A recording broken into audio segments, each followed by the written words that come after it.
Namasté, bon temps des fêtes, ma belle Sangha d'amour. Aujourd'hui, guide de survie pour le temps des fêtes, ce temps de célébration qui peut nous amener dans toutes les directions et comment retrouver cette direction intérieure pour en faire aussi un espace pour se ressourcer, se faire du bien, prendre soin de soi, de l'introspection. Alors on se parle de tout ça aujourd'hui, de ce beau défi de retrouver le sens, peut-être même l'origine de ce passage.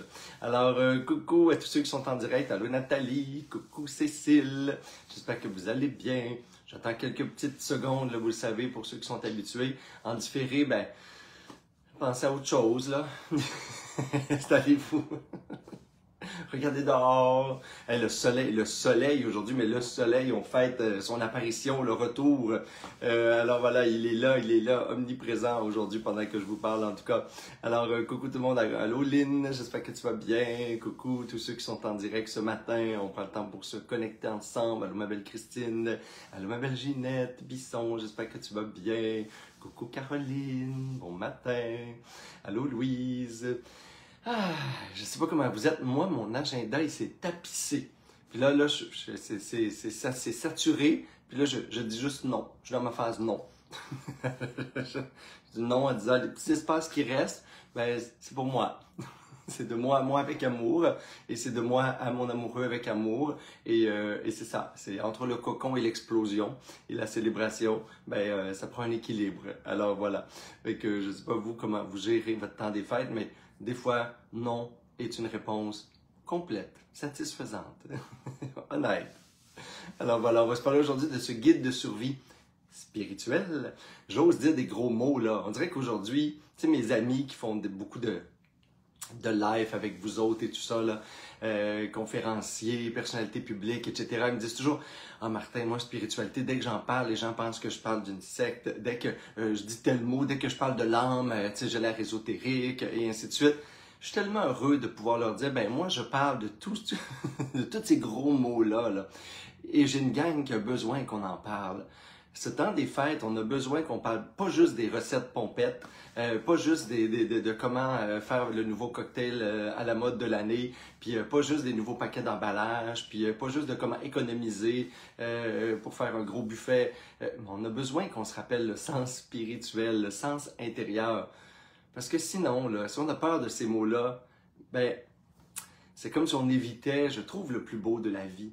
Et c'est de ça dont je veux parler, en quelque part, d'en retrouver le sens spirituel, parce qu'on dirait qu'aujourd'hui, puis on est dans une nouvelle vague, on est dans un temps de fermeture, on n'est pas dans un temps d'ouverture. Je vous le dis là, depuis 10 ans, spirituellement, socialement, au niveau de l'humanité, au niveau des droits de l'homme, on n'est pas dans un grand temps d'ouverture en ce moment. Fait qu'on est dans un temps de fermeture. Et la fermeture, qu'est-ce que ça fait? Ben, c'est l'obscurité, c'est l'ombre, c'est le cynisme, c'est le jugement, c'est la division, c'est la dualité. Et cette fête-là, hein, ce moment-là où on peut célébrer le retour de la lumière, eh bien c'est un beau temps pour ouvrir des espaces intérieurs, pour ouvrir de l'espoir, pour créer de la bonté à travers notre vie, nos relations, et se reconnecter surtout à quelque chose. Parce que si on a peur des mots, ça veut dire qu'on a peur de ce qui est là aussi, on a peur du sens spirituel, du sens sacré. Savez-vous que ce passage-là, parce que moi je tripe sur les origines, je ne sais pas si vous le connaissez assez pour savoir que je suis un érudit, j'ai des collections de livres ancestraux ici, je suis genre à vouloir avoir la première édition des livres d'Alexandra David Néel quand elle a traversé l'Himalaya et ainsi de suite, puis les écrits inédits etc. Mais le sens, parce qu'on a toujours célébré. Et on s'est toujours rassemblés pour célébrer. Ça, c'est quelque chose qu'il faut se rappeler. Il y a un sens quand même aussi à être ensemble dans ce moment-là. Parce que rappelez-vous une époque, puis tu sais, aujourd'hui encore, là, c'est pas toujours facile vivre. Ça peut être tough. Puis à un moment, tout d'un coup, on crée de l'espoir. On oublie nos problèmes, on oublie le cynisme, on oublie nos différences, on oublie les guerres. On essaie de créer un temps et un espace sacré qui remet du sens puis qui goûte bon pour tout le monde sur la planète. Il ne faut pas être cynique, il ne faut pas tomber dans la réaction à la consommation, puis aux cadeaux, puis bla. Tu sais, je vais vous le dire aujourd'hui, là, survivre au temps des fêtes, c'est probablement la réconciliation du monde matérialisme où on est et de l'espace spirituel sacré qu'on peut continuer à vivre et à nourrir ensemble. redonner un sens à ces moments-là, redonner un sens à offrir. Vous n'avez pas besoin de vous opposer à tout là, si vous êtes spirituel et vous voulez être dans le sens de la célébration et tout ça. Parce que si vous êtes dans la dualité, vous êtes encore dans le conflit, vous êtes encore dans l'opposition, vous êtes encore dans une illusion qu'il y a le monde spirituel et le monde matériel, quand pour de vrai, l'essence de cette célébration-là, c'était exactement ça. Parce que, tu sais, elle est à la fois païenne, à la fois romaine, à la fois égyptienne, à la fois chrétienne. C'est ça qui est beau, c'est qu'il n'y a pas d'origine religieuse à cette fête-là, drôlement, parce qu'on célèbre le passage d'un monde qui est difficile, tough, la nuit la plus noire. Puisque ça nous rappelle, là, la nuit noire, puis la nuit froide, ça nous rappelle que la vie n'est pas facile, ça nous rappelle les souffrances, les blessures, les épreuves de la dernière année. Et là, on va dans l'impermanence de yes, hein, ça va passer, ça va faire place à la lumière. Et on a toujours signifié ce moment-là comme le retour du Dieu, du divin sur la terre, sur la planète. Peu importe, on célébrait, hein, c'était la fête la plus importante avant le christianisme. Dans tout l'Europe celte, on célébrait le retour du solstice. Et même en bas, hein, encore plus bas que ça, on célébrait les Saturnales, qui était Saturne, qui était le dieu Chronos chez les Grecs. C'était la fête la plus populaire. On faisait des banquets, on se rassemblait, on s'aimait, on s'offrait des cadeaux et ainsi de suite. On a toujours célébré depuis des milliers d'années, des centaines d'années, avant même ce qui est devenu la fête officielle sous sa forme aujourd'hui. Alors c'est à nous de la réinventer toujours et de retrouver constamment le sens. Parce qu'à travers l'histoire, ce qui serait le plus dommage, c'est que oui, on s'est approprié des cultures, des symboles, des lieux, des espaces, des dates. Mais ce qu'on ne peut pas s'approprier, c'est le sens. Et ça, le sens, c'est à nous, hein, de le conserver, de le protéger. Et en ce moment-là, la méditation aujourd'hui, ça va être tout simple, c'est qu'est-ce qui nourrit l'espoir? Parce que c'est ça, c'est le beau finalement. Aujourd'hui, c'est toujours le beau. Allô, ma belle Josée, la Liga d'amour, je t'aime tant, toi aussi. Alors, il est important de retrouver des espaces où on se parle des vraies choses. Parce que l'espace sacré, finalement, c'est un espace de quoi? C'est un espace de vérité. L'espace de célébration, c'est quoi? Ben, c'est un espoir qui goûte bon. C'est un espace qui est ensemble connecté. Ensemble ne veut pas dire qu'il y a 40 personnes dans votre cuisine. Là. Moi, mes sœurs, ils viennent aujourd'hui faire à manger. Parce que je ne fais pas à manger beaucoup. Fait que pour être sûr que c'est moi qui reçois le 24. Fait que, tu sais, je suis le genre de gars qui dit « Hey, oui, je vais recevoir cette année. » Puis là, quelques semaines après, je dis « Hey, le 22, ce serait le fun si on ferait comme une journée cuisine chez nous. On va préparer les repas du 24. » ensemble. Parce que moi, ça me tentait plus de passer du temps aujourd'hui à cuisiner avec mes deux sœurs que peut-être le reste de la journée du 24-25 ou peu importe. Parce que c'est ça, c'est des moments ensemble que moi, j'ai pas dans la vie, j'ai pas ces temps-là. Fait que j'essaie de me redonner puis de créer des espaces où ensemble, ça goûte bon, où ensemble, c'est cool. Et retrouver des moments aussi d'introspection à travers tout ça, où je peux être gardien du sens. Parce qu'il y a un sens à ce passage-là. La nature nous rappelle des grands cycles de nos vies, de la vie. Il y a des moments difficiles, il y a des nuits noires, il y a des journées de 18 heures, même je dirais de 24 heures de noirceur. Puis s'il n'y en a pas pour nous, mais ça nous dit qu'il y en a pour les autres. Sur la planète, il y a toujours des gens qui souffrent. Il y a toujours des gens pour qui c'est difficile. J'ai travaillé avec ces gens-là, nous on faisait un Noël pour les jeunes de la rue, on faisait un Noël pour les jeunes qui vivaient dans des familles où il y avait de l'abus. On faisait des échanges de cadeaux avec eux, tous les organismes communautaires que j'ai dirigés. On venait en aide à ces jeunes-là et on créait des espaces de joie, de bonté, de tendresse. Parce que sur la Terre, s'il y a quelque chose qui me donne espoir, c'est bien l'être humain puis l'humanité. Et à quel point on peut être grand, à quel point on peut être beau, à quel point on est capable de lumière, on est capable de bonté, on est capable d'offrir les plus beaux cadeaux qui sont à l'intérieur de nous. Puis ça, si vous vous opposez à c'est rendu quétaine, c'est rendu le Père Noël il était inventé par Coca-Cola, Santa Claus n'a jamais existé, moi je t'écœurerai du temps des fêtes parce que tout le monde parle de cadeaux. Ben vous parlez d'autres choses, c'est tout. Vous fouettez un petit peu, je vais te vous d'accourusser aujourd'hui là. Hein? On n'a pas à se laisser éteindre parce que c'est pas la société qui fait la célébration, c'est pas la société qui fait vos liens familiaux, c'est pas la société qui fait les temps que vous prenez pour ritualiser, pour prier, pour créer de l'introspection à l'intérieur de vous. Ça, là, c'est vous. C'est 100% nous. Puis moi, ben, j'ose vous dire que des cadeaux, j'aime ça. Je ne sais pas pourquoi, je m'en fous, j'aime ça. Mais je prends du temps, mais j'y pense. Puis des fois, je les ai faites avec pas une scène, des fois, je les ai fait des bouts d'argent, des fois, j'ai créé des opportunités de partir en voyage ensemble, puis d'aller rencontrer ma mère en Floride, puis d'amener ma nièce. Puis je suis là pour faire du bien aux gens que j'aime, puis avec qui je prends pas beaucoup de temps dans l'année, puis pour lesquels j'ai pas autant d'espace pour prendre soin. C'est comme ça que je vois ces moments-là. Fait que je m'en fous ce que la société dit, mais moi, le sens, la joie d'être ensemble, la joie de prendre du temps toute seule, toutes les petites, éveiller votre enfant intérieur, là, tous les petits films, toutes les petites figurines, Aujourd'hui, j'ai un chandail, checkez ça, checkez ça! C'est mon plus beau chandail de Noël que j'ai trouvé à vie. C'est I don't get older, ça veut dire je ne vais pas plus vieux, là, maman. Et il y a des Pokémon de Noël quand ils étaient petits puis quand ils sont grands. Puis en bas, c'est marqué I level up. Maman, ça aussi, au Lac-Saint-Jean, ça veut dire I level up, ça veut dire j'évolue. Je ne viens pas plus vieux, moi. Je ne vieillis pas, j'évolue. Je upgrade. Alors voilà. Fait que c'est mon chandail de Noël cette année. Parce que pour moi, Noël, dans un monde où les gens me prennent au sérieux des fois, où j'ai l'air sérieux peut-être, je sais pas, je me sens pas sérieux, mais c'est aussi l'enfant intérieur, puis je le sais pas, vous. Tu sais, pour se débarrasser du cynisme, de la dépression sociale, des crises politiques, des pensées sur le monde, des gens qu'on a enterrés cette année, on va prendre un temps pour eux. On va prendre un temps pour les aimer, pour les reconnaître, pour leur envoyer de la lumière. Mais à partir d'un espace de... Tu sais, l'enfant intérieur, c'est ça, hein, le retour du Dieu sur la terre, qui s'appelle Chronos, Saturne, Cernunnos, hein, que ce soit Yule, l'arbre de Noël éternel, celui qui reste vert quand tous les autres meurent et s'éteignent, qui nous fait croire à la vie éternelle. Mais il y a de l'amour éternel, il y a de la bonté éternelle, il y a des belles choses à l'intérieur du cœur de chaque humain qui passe à travers les épreuves et la souffrance. Et c'était ça le sens. Et c'est ça que j'aimerais qu'on se rappelle, qu'on célèbre. On célèbre la bonté, la beauté, hein, tout ce qui est là dans le cœur, les joyaux de l'être humain. Et ça, ben, c'est en nous. Et c'est ça qu'on va célébrer. Et c'est à ça qu'on peut donner de l'importance, peu importe comment vous vous rassemblez. Si votre agenda est à moitié fou comme le mien, dans lequel vous devez tasser des affaires pour garder de l'espace, c'est en nommant ces moments-là, puis c'est en prenant des petits temps de sincérité, peut-être dans un brouhaha de 5 à 7, ou de je ne sais pas ça ressemble à quoi. Mais moi, ce temps-là, parce qu'il y a un moment sacré, parce que c'est un moment où on se rassemble, puis j'espère qu'on ne se rassemble pas juste pour travailler, produire, créer de l'occupationnel, ben, c'est à vous de conserver ce sens-là, puis de prendre un petit temps.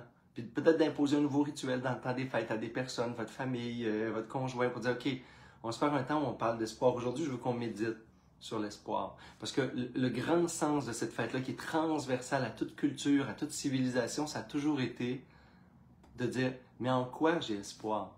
Qu'est-ce qui me donne espoir? Et tous les films, même modernes, là, parlent de l'espoir, parlent toujours de quelque chose.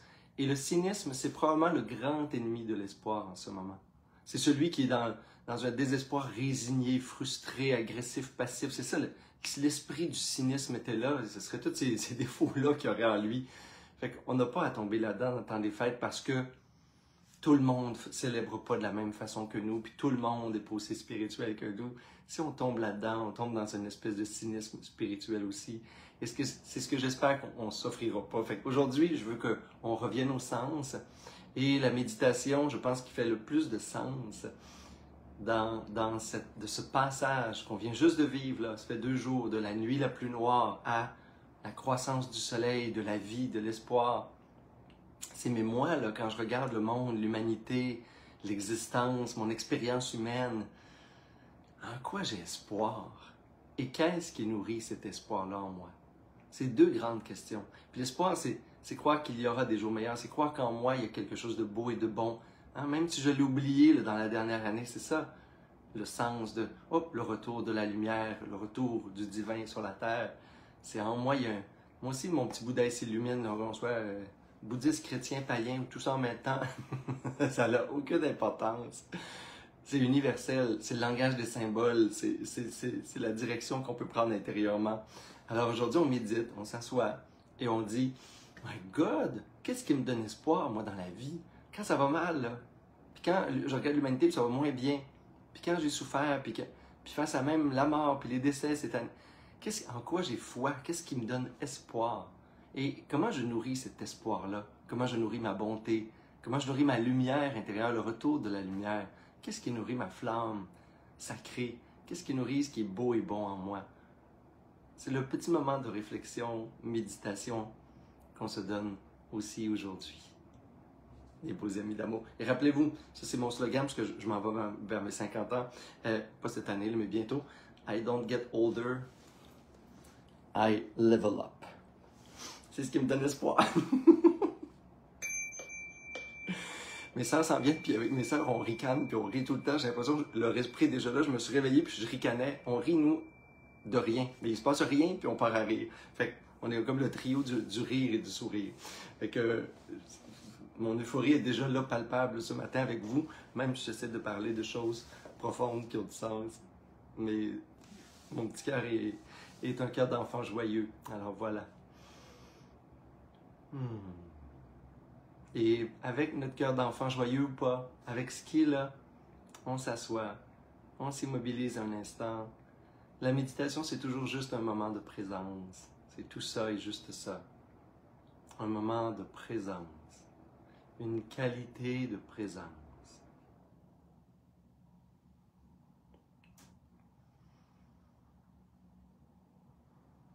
Et la conscience, comme la lumière, éclaire l'espace intérieur. Tout d'un coup, je passe de la distraction, de l'obscurité à la présence, à la clarté, à la conscience.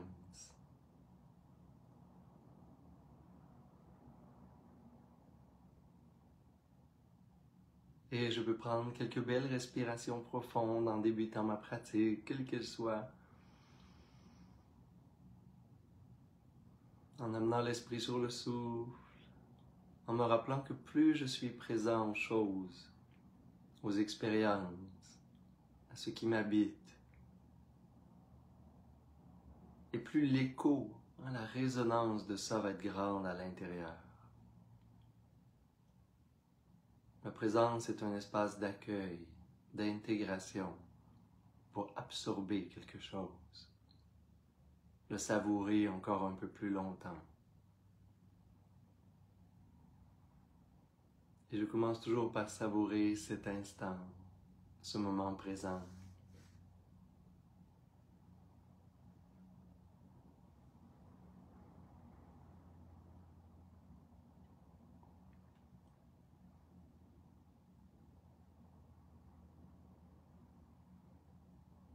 Et je peux contempler le souffle, la vie,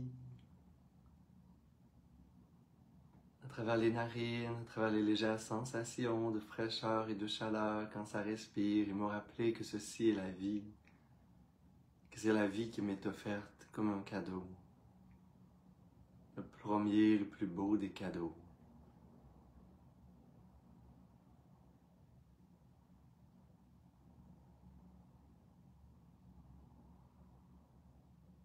Chaque inspiration comme un cadeau de vie.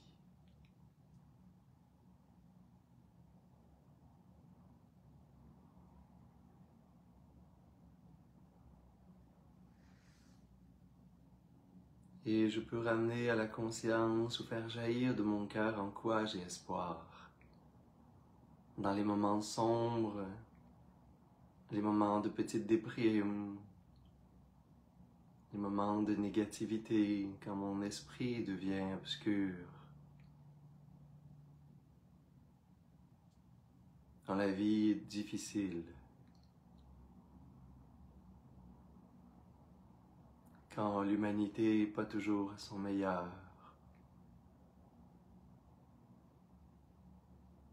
En quoi j'ai espoir? Est-ce que c'est la bonté fondamentale des êtres humains?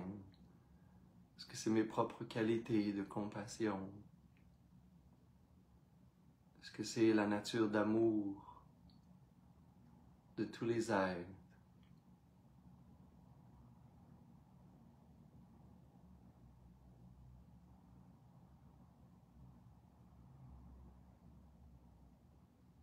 En quoi moi j'ai espoir? Je peux commencer par me demander en quoi j'ai espoir en moi-même. Mes cadeaux, mes ressources, ma propre lumière. Peut-être relié à mon enfant intérieur, des qualités d'émerveillement, de joie. ou autres qualités qui sont en moi, que j'oublie parfois. En quoi j'ai espoir en moi. Quand la lumière jaillit, qu'est-ce qui est là dans mon cœur?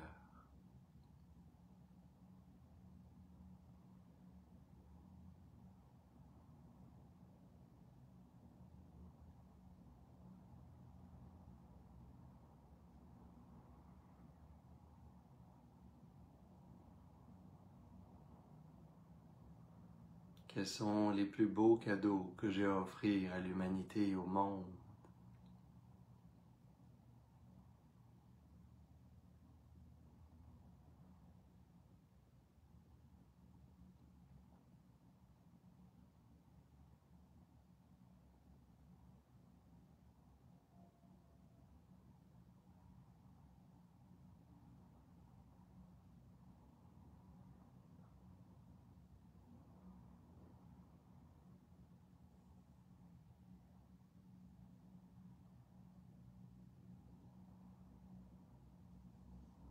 Qu'est-ce que j'ai peut-être oublié en moi, comme si les nuits m'avaient assombri, comme si les expériences de l'année avaient camouflé ces qualités intrinsèques, naturelles de mon être?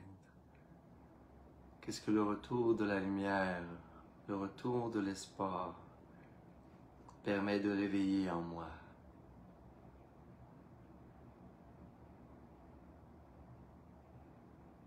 Si je reprends espoir en moi-même, en mes qualités de cœur,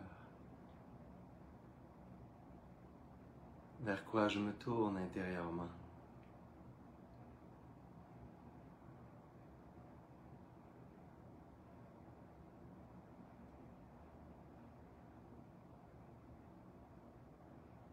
Et quand je regarde le monde, la société, les gens qui m'entourent, si je prenais un temps pour regarder le beau et le bon, car c'est ce qui nourrit l'espoir, tourner la conscience lumineuse,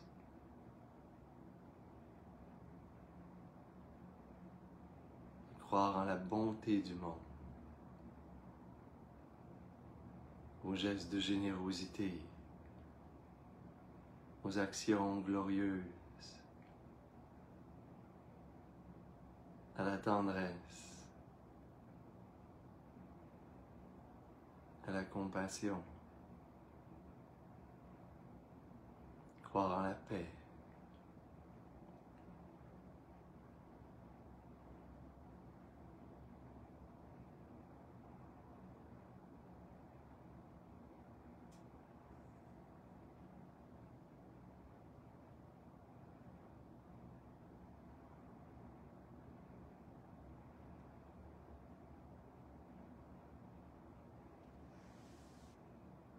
Croire que chaque jour il y a tant d'actes de bonté, de partage,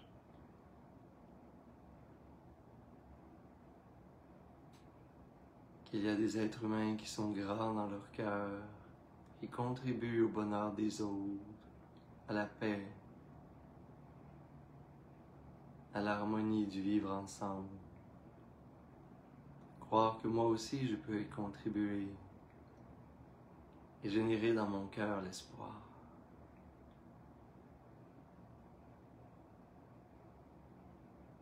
Il y a une joie, il y a un amour, il y a des qualités de cœur pur qui peuvent jaillir en chacun de nous, qui sont là. Qu'est-ce qui m'inspire l'espoir?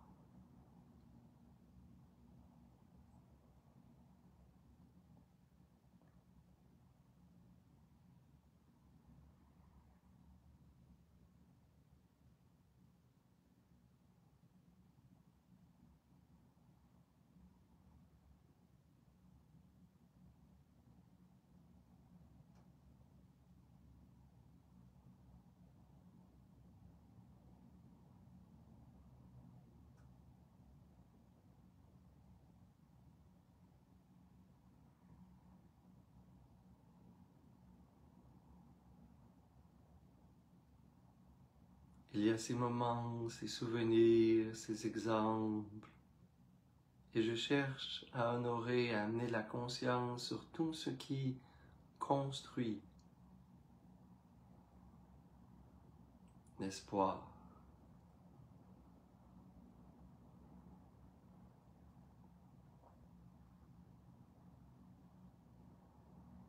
Je cesse de regarder ce qui va mal dans le monde. Et si je veux nourrir mon espoir, je dois donner davantage d'attention et de présence à tout ce qui va bien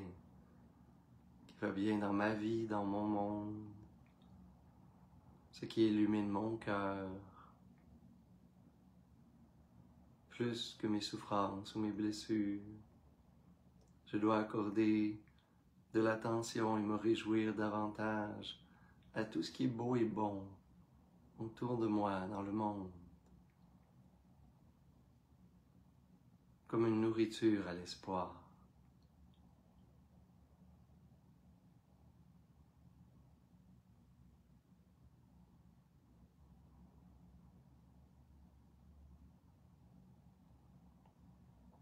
Et je peux me demander qu'est-ce qui peut nourrir ces qualités de cœur, cette chaleur, comme un foyer au cœur.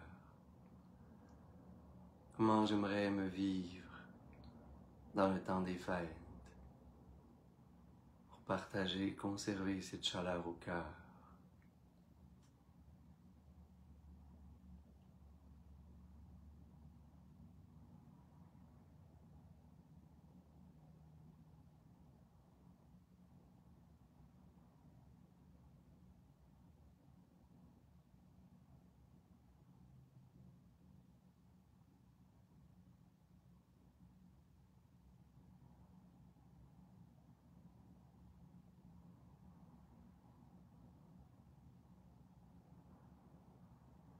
Et je vais essayer de créer des espaces et des moments pour nourrir cet espace de magie, d'émerveillement, cet enfant sacré qui est en moi. Et toutes les qualités de cœur qui m'habitent. Comme si mon temps des fêtes allait être un banquet d'espoir, de moments savoureux, de partage nourrissant et inspirant.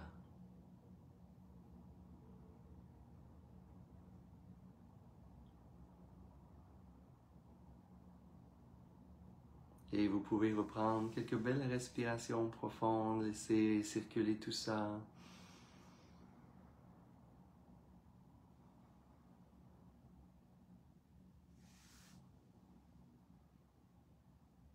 On peut amener les mains en namasté, les frotter légèrement ensemble. Amener cette belle chaleur au cœur, inspirer par les narines. Et expirer bouche.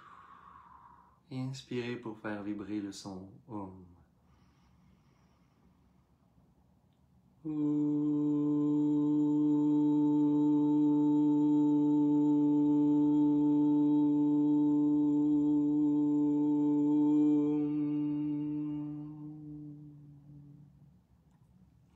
Namasté mes beaux amis d'amour.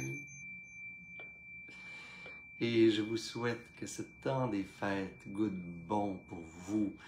Je vous souhaite tellement de beaux moments, d'instants savoureux, d'instants précieux.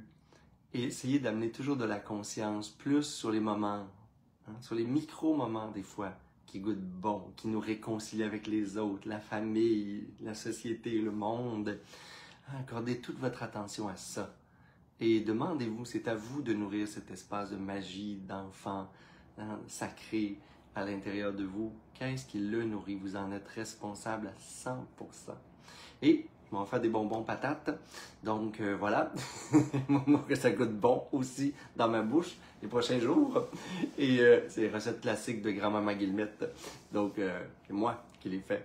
Et puis je vous souhaite de vous amuser tout plein. Amusement veut dire une joie, une légèreté dans le cœur. On se revoit encore le dimanche du jour de l'an aussi, autour du jour de l'an. Je me souviens plus quel dimanche, je vais être à Kio à ce moment-là. Vous pouvez regarder, je vous ai mis des liens parce que moi j'ai espoir. J'ai espoir que cette année, l'espace qu'on a créé au Mexique, Patch Alegria, un centre de ressourcement, un centre pour juste y être individuellement si vous voulez, ou dans des groupes, dans des processus, puissent rassembler puis répondre à quelque chose. Fait que vous pouvez aller voir, Patch Alegria, c'est là, je vous ai mis le lien vers plein d'autres petites choses aussi dans le commentaire du vidéo.